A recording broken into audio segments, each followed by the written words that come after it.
Qu'est-ce qu'on fait? On s'accroche au wagon? Oui. C'est pas fait, hein? Qu'on atterrit discrètement comme dans la barbe à tapin. On tombe sur d'âme, on fait que de passer.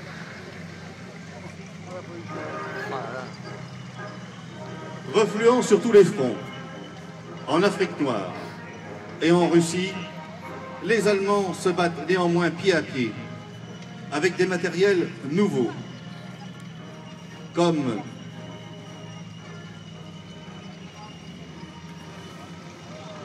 le Moltier qui rentre actuellement dans la carrière avec son lance-roquette incorporé au châssis, et un engin conçu par Guderian, le Hetzer, un chasseur de chars redoutable, très bas, très profilé, avec un excellent canon de 75 PAC.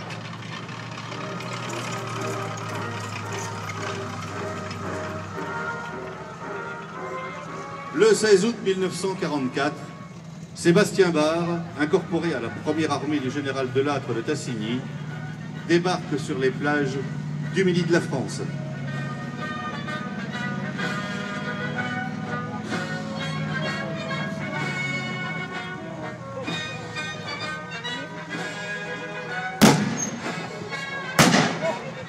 Puis, c'est la remontée de la vallée du Rhin, laquelle ne va pas sans mal. En effet, les Alliés se heurtent à des blindés mécanisés de plus en plus sophistiqués et déterminés. Voici rentrant dans la carrière le Panthère, le meilleur char du deuxième conflit mondial, avec son canon de 75 long, assurant une précision extraordinaire. Un moteur de 750 chevaux lui permettant de rouler à 40 km/h, qui était la vitesse maximale de l'époque. Et il est accompagné de l'OT 810, transport de troupes remarquable, tractant le canon PAC 40.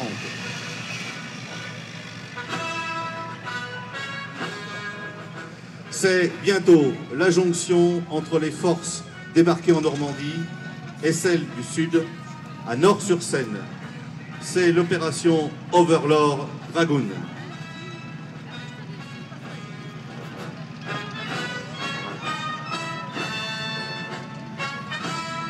Parmi les libérateurs, dans le TDM-10, vous reconnaîtrez monsieur le maire de Saumur tenant un drapeau français.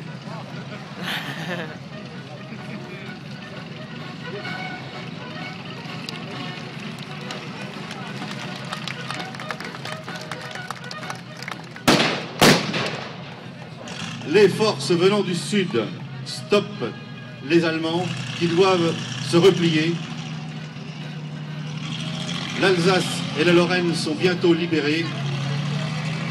L'ennemi nazi est vaincu.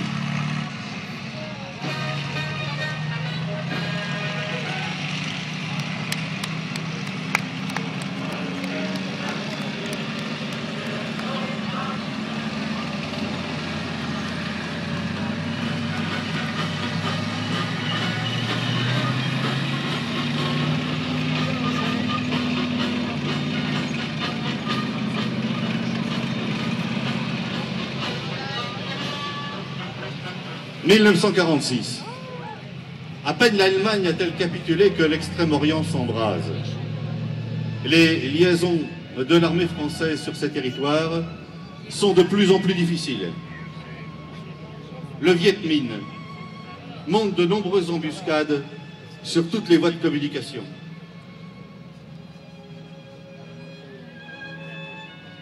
On va avoir besoin de tout le monde. Trouve-moi quelques-uns de tes pimes pour aider mes canonniers.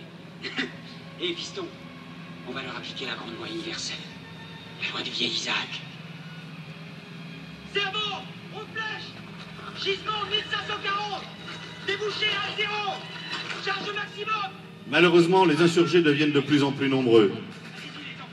Le champ du cygne de l'armée française, en Extrême-Orient, sera la bataille de Dien Bien Phu du 13 mars au 7 mai 1954.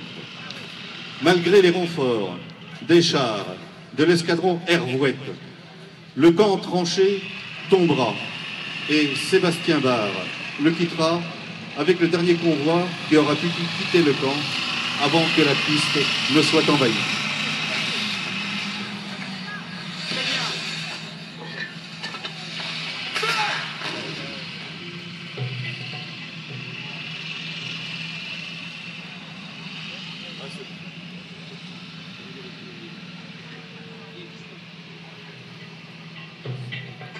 Dès la fin du conflit en Extrême-Orient, les 3 départements d'Afrique du Nord s'embrasent à leur tour. Il faut bientôt interdire l'infiltration d'éléments perturbateurs entre la Tunisie et l'Algérie. Une barrière faite de matériel nouveau, la ligne Maurice, est peu à peu érigée le long de la frontière algéro-tunisienne. En tête, une AML 60, matériel tout à fait moderne pour l'époque, avec un mortier de 60 mm bien sûr, suivi par une Jeep venant de la Deuxième Guerre mondiale. Le Half-Track reprend du service.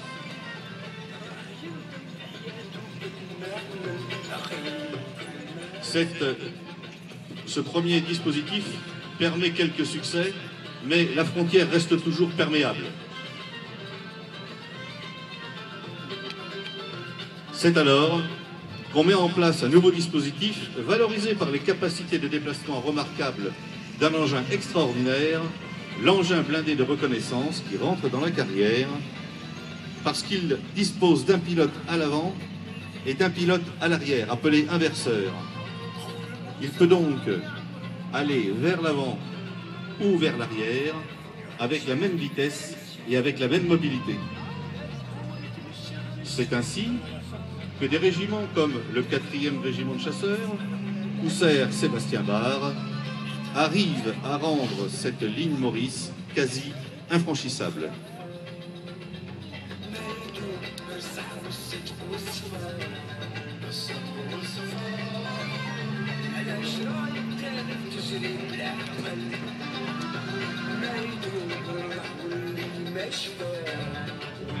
Nous sommes en 1956. Sébastien quitte l'armée pour rentrer dans l'industrie de l'armement chez AMX, atelier d'ici les Moulineaux, à Versailles-Satory.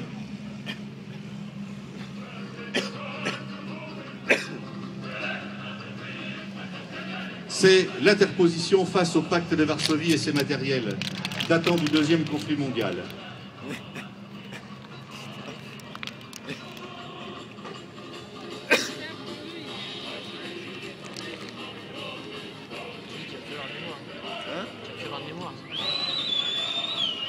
Le BTR 152 que vous allez voir rentrer dans la carrière est l'un de ces matériels issus du deuxième conflit mondial. C'est le parallèle du Half-Track américain que vous avez vu tout à l'heure. Face à ces engins, Sébastien Barre participe chez l'industriel de l'armement à l'élaboration d'une gamme d'engins exceptionnels, la famille AMX 13. Engin robuste, peu sophistiqué, très manœuvrier. À partir du même châssis de la MX-13 Canon de 90 que vous voyez rentrer dans la carrière, suit la MX-13 VTT, excellent transport de troupes, qui transporte un groupe de combat de 10 hommes, en plus de son pilote, son chef d'engin et son chef de char. Derrière, le bitube de 30 mm, engin redoutable capable d'abattre un avion à 3 km grâce à son radar de poursuite.